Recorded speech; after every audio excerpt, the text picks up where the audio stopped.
Hello everybody, and welcome back to another Ayoto Corporation video.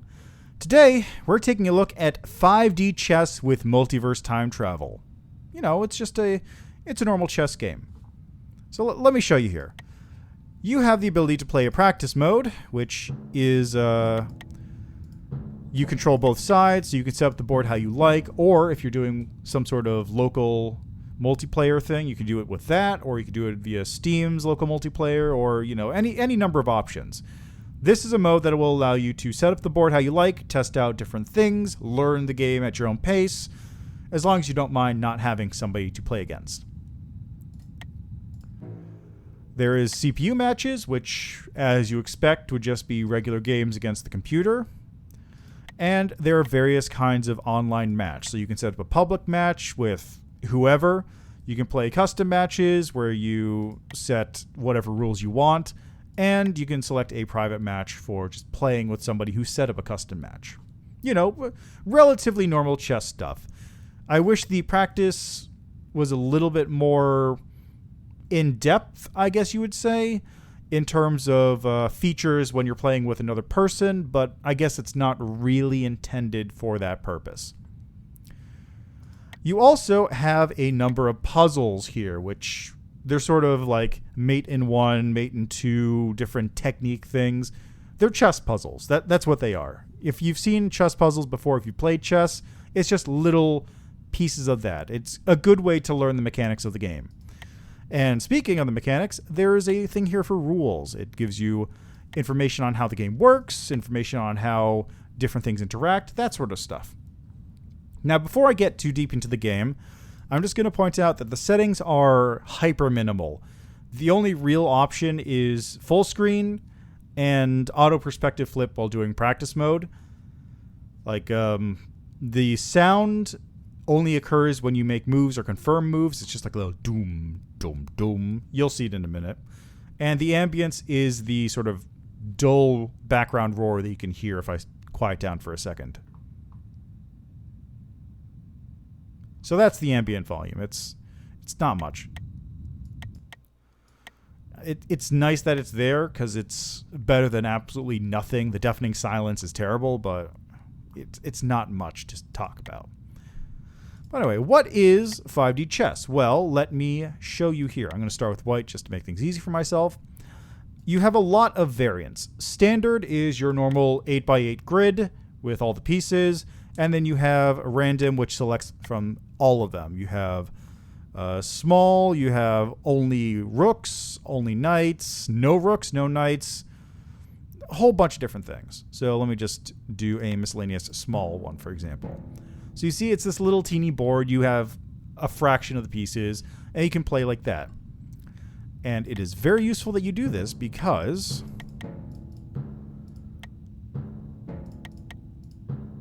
let me show you. So you are able to undo your moves, which is handy. Let's see, do I want to actually take that queen? I think so. Alright, we both lost our queens. I lost my bishop, so that puts me at a disadvantage here.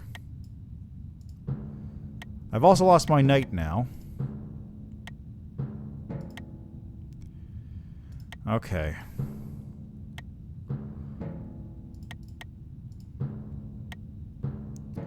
So, why is this game called 5D chess with multiverse time travel? Well, that is because I can't appear to move back in time properly. Very strange. Oh, I know why. It's because my rook is blocking itself in a previous time. So I'll just move this up one real quick. Actually, I want to move it here, I think. Then move this here. Ah, damn it. The king jumped before I can get to him. So, it's called multiverse time travel because you have the ability to jump your pieces back in time, or, if you so choose, first let me jump my piece all the way back in time here. This seems like a good spot to do it. This animation doesn't play all the time, incidentally.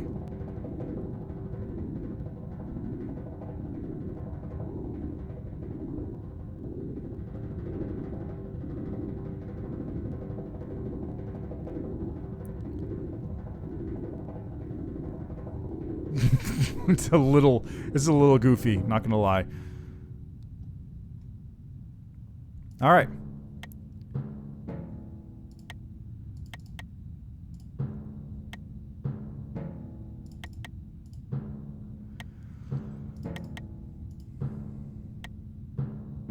These are much better trades than what I've been having before. So, it's called Multiverse Time Travel because you have the ability to jump your pieces back in time, and you also have the ability to jump your pieces across dimensions. This shows you sort of your movement options in that respect. If you jump a piece back in time, or I should say, if you jump a piece into a timeline where if you jump a piece into a timeline where you're jumping into a past, so this is the present for this frame, this is the present for this timeline, this is the present for this timeline.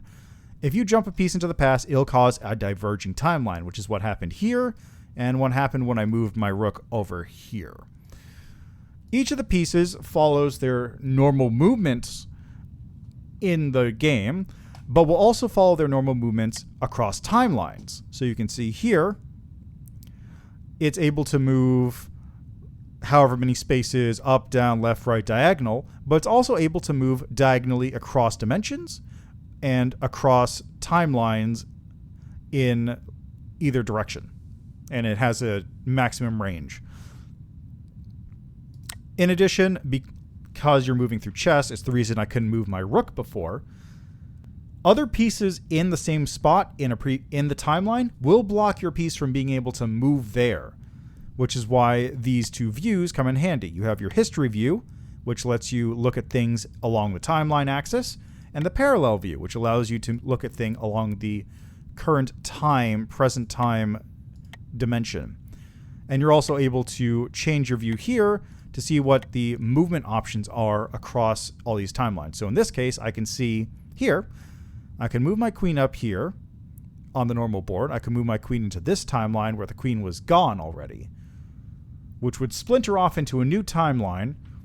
And I could say, for example, drop it on this bishop right here to take it.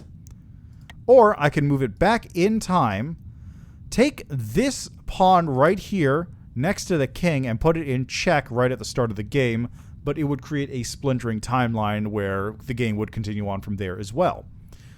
And depending on how complex your games get, you can run into a lot of these. I, for example, just recorded a game where I played for about 30 minutes against the computer and died because the computer checkmated me with a pawn across like 10 turns of history. I'll show you right now what it looks like. It was ridiculous. All right, take out this pawn. Are you serious?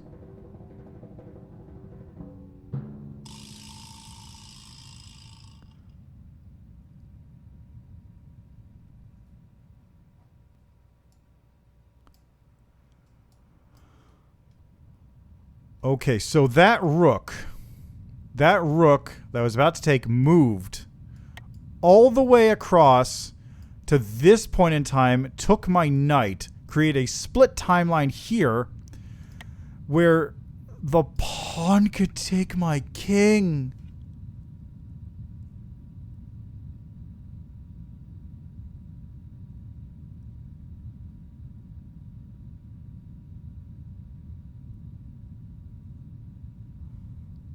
That's 5D chess. I completely lost my train of thought during that game, so I just had to cut that entire 30-minute video. It was a little disappointing. But the game itself is real interesting. Let me see if I can actually figure out what to do here. I guess put this here? Yeah, that's a good place. Yeah, put that there. Ah, the bishop is checking me in the past. I see. So I'd have to get rid of the bishop there.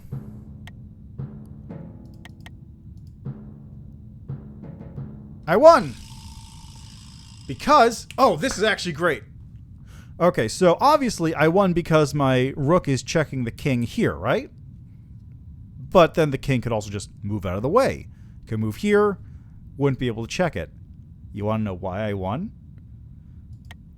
It's because my rook is also lined up so that it can move across this parallel dimension and take the king in the other dimension, all before it even had a chance to move out of the way in this timeline. That is how this game works. That is 5D chess. So, the puzzles are really useful for getting your head around how to do this. For example, I believe it's this one here. Yeah. This one here is a perfect encapsulation of how to play this game. Because it's a mate in one, right?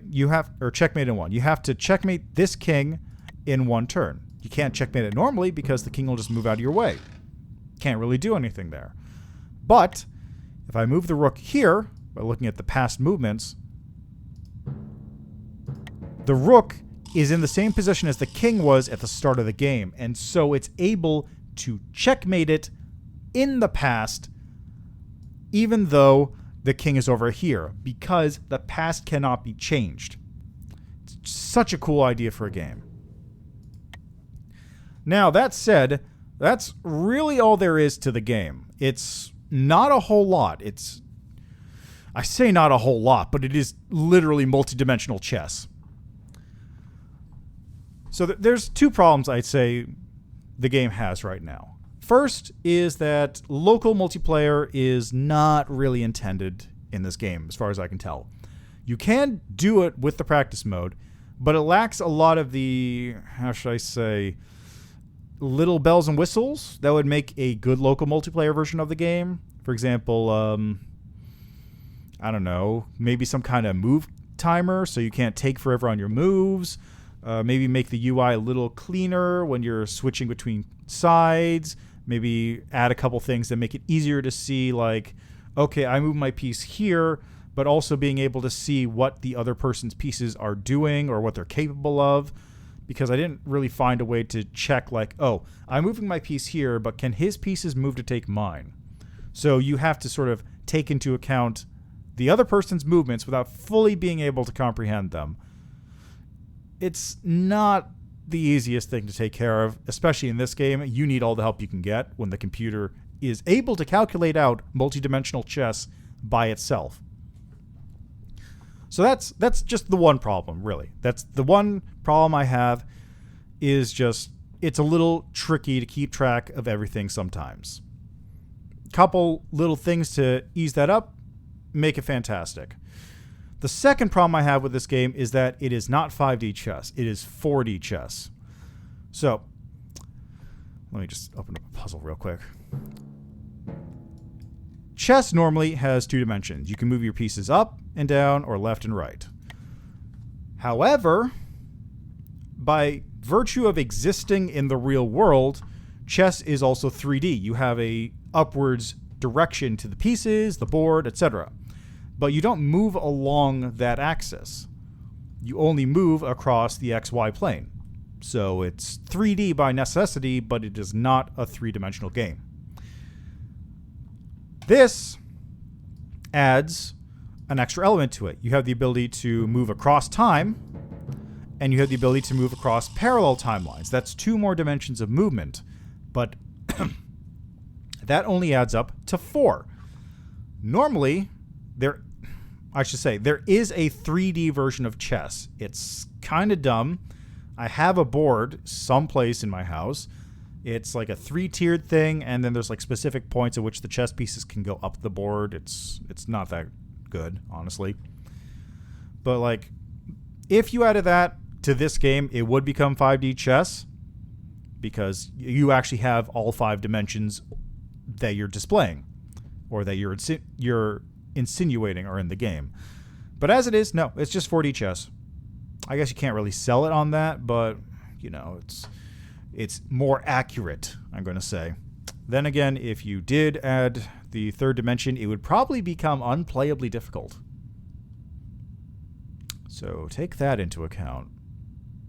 Be careful what you wish for, I guess is what I'm saying. But anyway, that is 5D Chess. That game is $12 on Steam, which is a pretty good deal, but it may not be for everybody. So I'm digging it, personally. I played chess when I was in middle school, high school. You know, it was a fun time, but this is a nice little thing to just like play around with, even if I do lose a lot, because it's a lot to keep track of. But again, some people may not be into that. Some people may not want a harder version of chess. Some people may not even want a version of chess to begin with. And that's fine. I'm just saying, if you do like chess, definitely check this game out. If you don't like chess, try it out anyway.